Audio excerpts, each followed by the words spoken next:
عورت سے سوال کیا جائے گا اس کے خامد کے گھر کے متعلق اور اس کی اولاد کے متعلق. دو باتیں آئی ہیں اس حدیث میں. آپ صلی اللہ علیہ وآلہ وسلم نے فرمایا خیر النساء من تسرک اذا ابصرت. نو ڈاؤٹ ساری کی ساری دنیا کبھی نہیں ہے اور ساری کی ساری دنیا ایک جیسی نہیں ہے.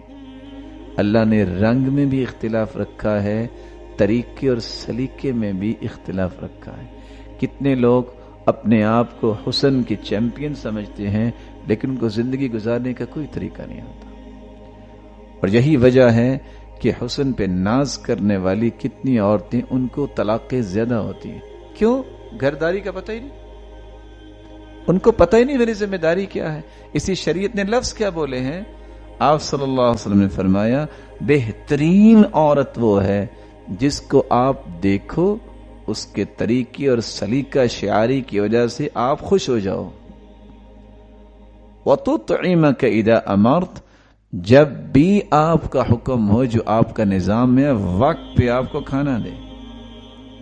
وَتَحْفَظُ غَيْبَتَكَ فِي نَفْسِهَا, اور اگر تم وہاں گھر میں موجود نہیں ہو تو کبھی آپ کی عزت پہ کوئی علائشیں نہ آنے دے, اس پہ کوئی نکتہ نہ آنے دے. وَمَالِكَ, اگر آپ گھر میں نہیں ہیں تو آپ کے مال کے اندر کوئی ایسا خلل نہ آنے دے کہ وہ گھر میں نہیں ہے تو جو مرضی کر لیں, ایسا نہیں ہوگا. اب ان ساری چیزوں میں حسن کی بات کہاں ہے؟ ٹوٹل گھرداری, گھر کی دیکھ بھال, بچوں کی تربیت. اور آپ صلی اللہ علیہ وسلم نے قریش کی عورتوں کی تعریف ہی اس وجہ سے کی, دو وجہ سے. احناہ علی ولدی ارعاہ علی زوجی, اس قدر ٹوٹ کے اپنی اولاد کو قریش کی عورتیں چاہتی, ان کی ہر وقت نوک پلک درست کرتی. اور ارعاہ علی زوجی, اور اس قدر اپنے خامند کی خدمت اور اس کا اہتمام کرتی کہ وہ مثال پیش کی اللہ کے رسول صلی اللہ علیہ وسلم نے. تو جو عورت گھر کی ذمہ داری کو سنبھالتی نہیں ہے, نہ اپنے گھر کو نہ اپنی اولاد کو, اس کے بارے میں اسے پوچھا جائے گا. اور سب سے بڑی ذمہ داری حقیقت میں ہے بھی یہ. آج تو تخیلات بدلے اور تخیلات کے ساتھ انسانی ذہن کے زاویے بدلے, نتیجتاً اللہ حضر جلال کی رحمت بھی وہاں سے بدل گئی اور کسی اور جگہ چلی گئی. آج تو اس بات پہ کوشش ہوتی ہے کہ اس کو نوکری کیسے مل سکتی ہے, بس یہ مجھے اپنے خامن سے مستغنی ہونا پڑے گا, میں نے اس سے کچھ لینا نہیں, یہ وقت پہ دیتا نہیں ہے.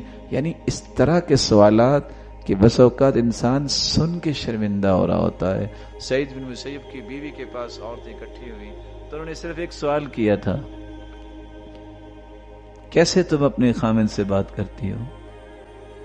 تو اس نے جو لفظ بولے یہ لکھنے والے ہیں, کما تکلمون امراءکم, کما تکلمون امراءکم, جس طرح تم گورنروں سے بات کرتے ہو اس طرح ہمیں سکھایا یہ گیا ہے کہ بیویاں خامن سے بات ایسی کرتی. آپ صلی اللہ علیہ وسلم کے پاس ام یعقوب آئی, خطیبہ عورت تھی, بڑی خطابت کی ماہر تھی, اور اللہ کے رسول سے ڈائریکٹ سوال کر لیا کرتی.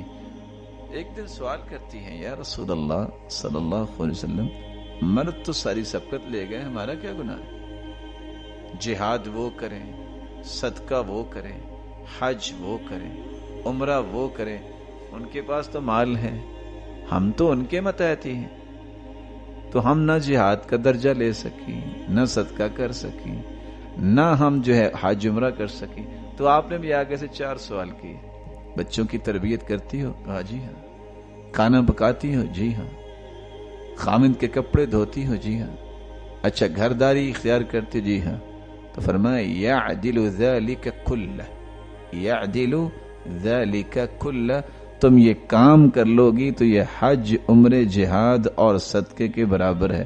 تو کہتی ہیں یعدل ذلک کلہ, اللہ اکبر, یعدل ذلک کلہ, اللہ اکبر یعدل ذالک کلہ، اور یہ کہتی کہتی وہاں سے روانہ ہو گئی، جا کے عورتوں کو خوشخبری دیتی ہیں، درجے چاہیے نا تو گھر بیٹھے آپ کو مل جائیں گے۔ شریعت نے جو بیان کیا ہے کہ قیامت کو سوال کیا کیا جائے گا، یہاں کس سوال کا جواب تیار کیا جاتا ہے جو ہونا ہی نہیں ہے۔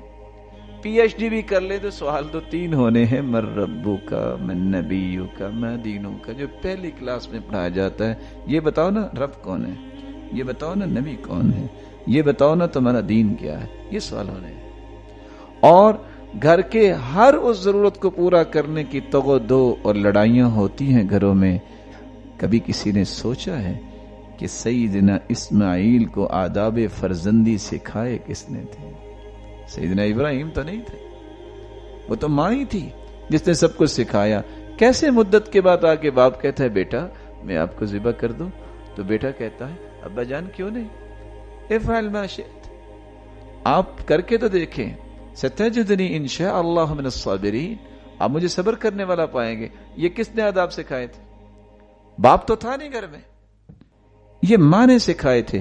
اور تاریخ اس بات کی گواہ ہے کہ رجال اور اسی طرح اجیال، قومیں اگر تیار ہوئی ہیں اور کائنات کے اندر مثالی لوگ تیار ہوئے ہیں تو یہ ماؤں کی محنت سے تیار ہوئے ہیں۔ بلا شبہ اس میں باپ کا کردار بہت ہوتا ہے، لیکن سب سے پہلا اسکول اور مدرسہ ماں ہوتی ہے، جو اس کو رخ دیتی ہے کہ تم نے کرنا کیا ہے۔ نام تو سنا ہوگا ٹیپو سلطان کا، لیکن کبھی کسی نے قصہ بھی اس کا پڑھا ہوگا۔ اس کی ماں کہا کرتی تھی نا کہ میں نے سوائے پہلی مرتبہ جب وہ پیدا ہوا اس کے بعد میں نے کبھی اپنے بچے کو بغیر لباس کے غسل نہیں دیا، اس پہ چادر ڈال کے غسل دیے، حالانکہ وہ چھوٹا تھا، تاکہ اس کے اندر حیا پیدا ہو۔ اور آج ان باتوں کو تو ویسے ہی ختم کر دیا گیا۔ تو رسول اللہ صلی اللہ علیہ وآلہ وسلم نے چوتھا یہ مسئلہ اس حدیث میں بیان کیا ہے، غلام بھی ذمہ دار ہے۔ غلام یہ مت سمجھے جو مرضی ضائع کر دے۔ آج ایک فیکٹری کا مالک ہے، اس کو بھی قیاس کیجئے، ایک شاپ کیپر ہے، کسی کو بٹھا دیتا ہے، وہ جو مرضی چرا لے، جو مرضی ضائع کر دے، نقصان کر دے، نہیں، وہ ذمہ دار ہے۔ اور ذمہ داری کس کی ہے؟ راعن علی مال سیدی، وہ اپنے مالک کے مال کا ذمہ دار ہے۔ وَمَسْئُولٌ عَنْ رَعِيَّتِهِ، اس مال کے بارے میں سوال کیا جائے گا۔ کیسی غلامی؟ جیسے اس غلام سے پوچھا تھا عبداللہ بن مسعود نے کہ ابھی ایک جانور مجھے دے دو، کہتا نہیں، میرے مالک نے منع کیا۔ غلام تھا وہ، لیکن اس کو کہتے ہیں ایجوکیشن۔ کہتا ابھی مالک کون سا دیکھ رہا، تم قیمت لے لو۔ کہا نہیں، اس نے منع کیا، میں قیمت کبھی نہیں دوں گا۔ کہا تو وہ کون سا دیکھ رہا ہے؟ کہنا بھیڑیا کھا گیا۔ کہا وہ تو نہیں دیکھ رہا، لیکن میرے مالک کا مالک تو دیکھ رہا ہے۔ وعبد الرجل راعٍ، غلام بھی اپنے مالک کے مال کا ذمہ دار ہے۔ اور رسول اللہ صلی اللہ علیہ وسلم نے فرمایا تھا ثلاثۃ یؤتون اجرهم مرتين، 2 لوگ ایسے خوش نصیب ہیں جن کو ہر عمل کے بدلے دگنا اجر ملتا ہے۔ ہر انسان کو ایک اجر ہے جو شریعت نے دیا، لیکن اس کو دگنا اجر ملے گا۔ کون سا؟ ایسا انسان جس کے پاس لونڈی تھی، فیعلمها، لونڈی کو تعلیم دیتا ہے، فیحسن تعلیمها، اور اسے اچھی تعلیم دیتا ہے، ویؤدبها، اس کو ادب و آداب سکھاتا ہے، فیحسن ادبها، اور اس کو اچھا ادب سکھاتا ہے، ثم یعتقها، اور پھر اسے آزاد کر کے فیتزوجها، اس سے شادی کر لیتا ہے۔ تھی لونڈی، لیکن اس کو تعلیم دی، ادب سکھایا، اور اس کے بعد اسے آزاد کیا اور اسے شادی کر لی۔ اسی طرح وہ شخص جو اہل کتاب میں سے ہے، جو اپنے نبی کے ساتھ ایمان لاتا ہے، عیسائی ہے، اس کے بعد وہ اللہ کے رسول کے ساتھ ایمان لے آیا، اس کو بھی دگنا اجر ملے گا، فلہ اجران۔ اسی طرح وہ غلام الذی یؤدی حق اللہ وینصح لسیدی، وہ اللہ کا بھی حق ادا کرتا ہے اور اپنے آقا کی بات بھی مانتا ہے، نماز بھی پابندی سے پڑھتا ہے، اور جو مالک کہتا ہے وہ بھی کام کرتا ہے۔ فرمایا اس کے لیے بھی اللہ عز و جلال نے دگنا اجر رکھا ہے۔